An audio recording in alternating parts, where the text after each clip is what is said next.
Hi, I'm Duncan Davis, and today I'm here to explain to you how to play In the City Origins.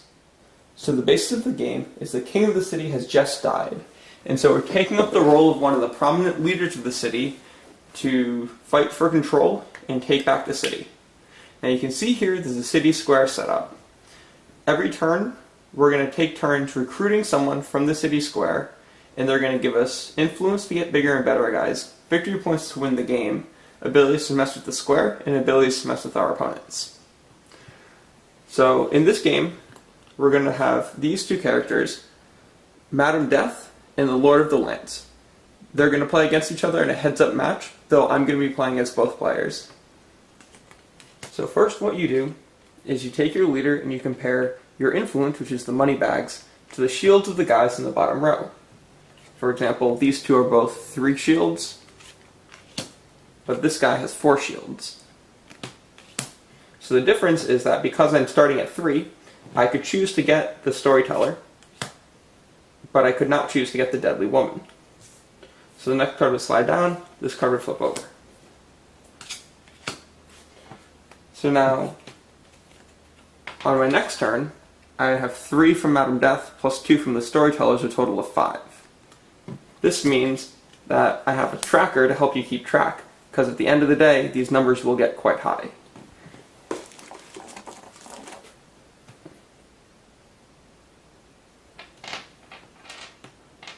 So now I'm at 5. So I could say get the Deadly Woman. She only costs 4, and she gives me 3 more, so I now go up to 8.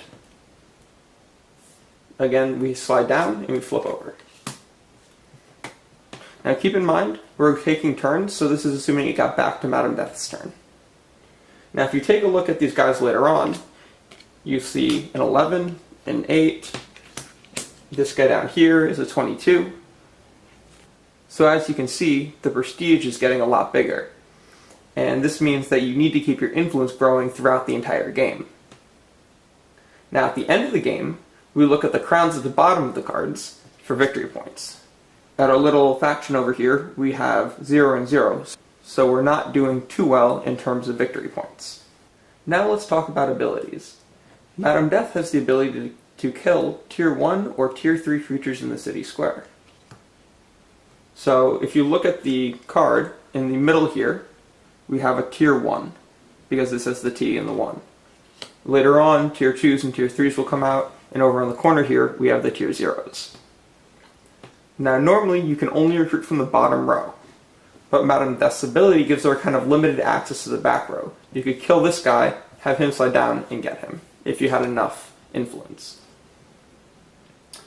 Now Lord of the Lance has no abilities, but he starts at 6, so that's a big jump up over the 3 that Madam Death starts with. Let's get him an influence tracker here as well.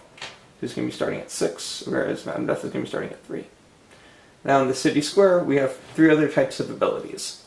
First we have enlist abilities, so these are things where you get the card and then you get the effect. In this case, you get +1 for each player in the game, so that means on your next turn, you'll get +2, since we have 2 players. Or we have this guy that says, enlist any creature with 0 shields in the city square.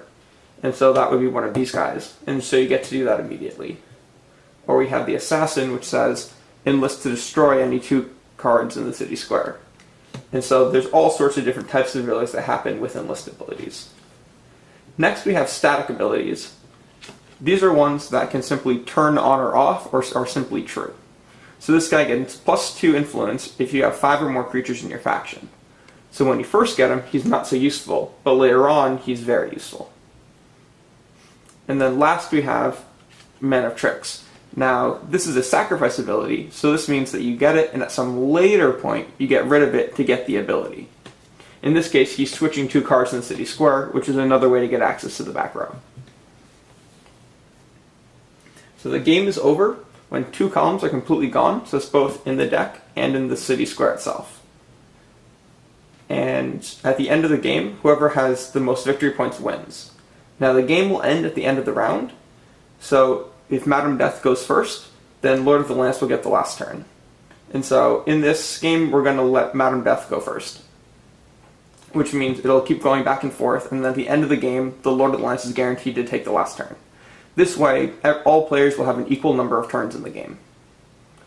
And then the last thing is, whoever does not go first gets +1 on their first turn. And this is done so that you're compensated for letting the other guy get first crack at the cards. So in this instance, Lord of the Lance will get +1 on his first turn.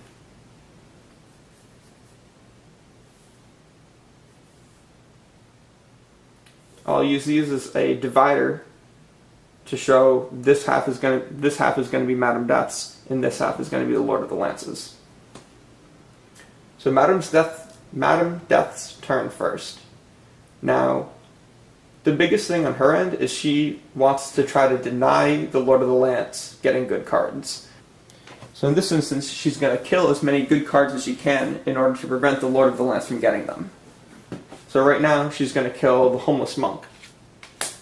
So it'll come in and fill the next spot.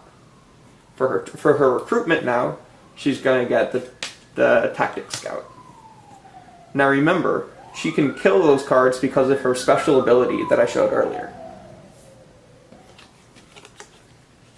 So now she's going to go up to 4, and on her next turn, she's going to have a split recruitment. Now one of the things I really like about these influence tracking cards is they have little spots to put all of the extra things that can happen. So you very rarely have to remember what you did or what just happened. It's all on the card. So now it's the Lord of the Lance's turn. So what he wants right now is he wants 2 things. He wants influence to keep his lead because he started off high, and so he wants to keep that advantage. And he wants the cards that give him manipulation so he can grab bigger and better cards as they come out. So in this instance, he's going to grab the Deadly Woman.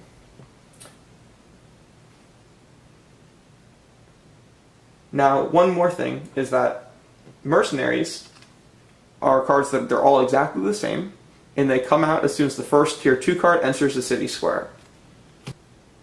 So when the cult leader came in, which was the first tier 2 card to enter the city square, these guys joined our little party.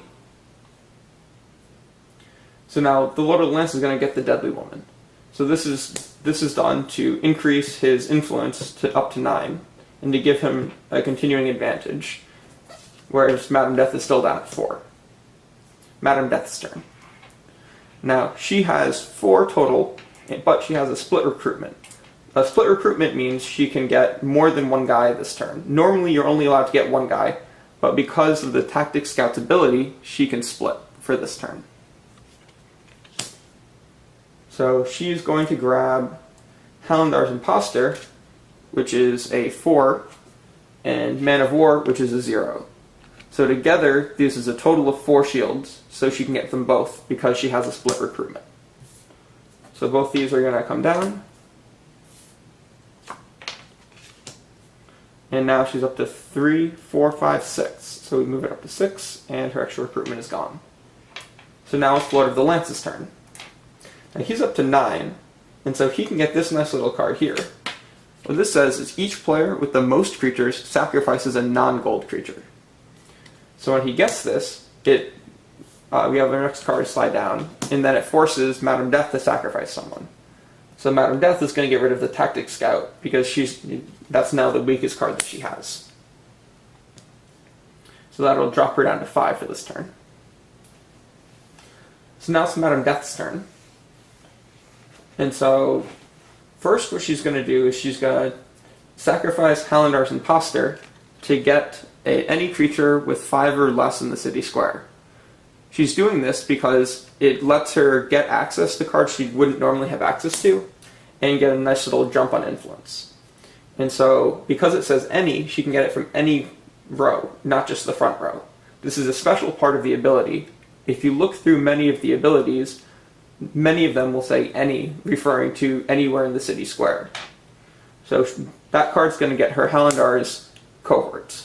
Now she's still going to be at 5, but for this turn, because you get to keep your influence from the creature you sacrifice, she'll temporarily be at 6.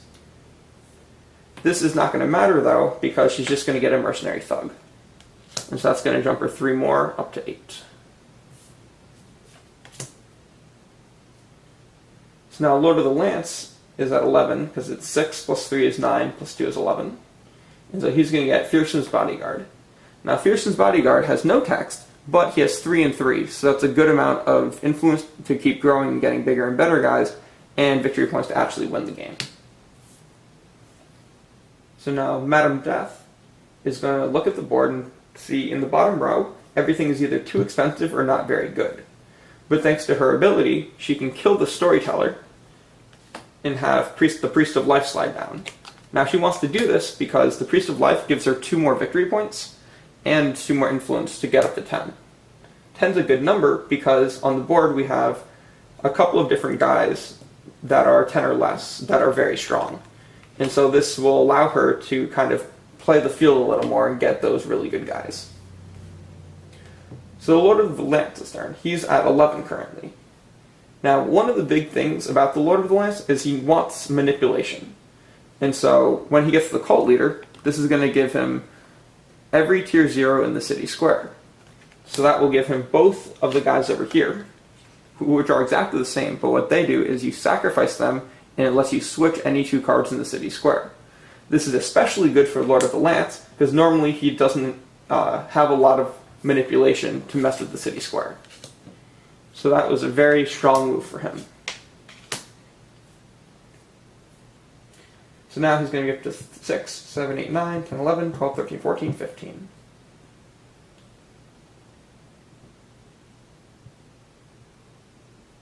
So now Madame Death is going to... she's at 10.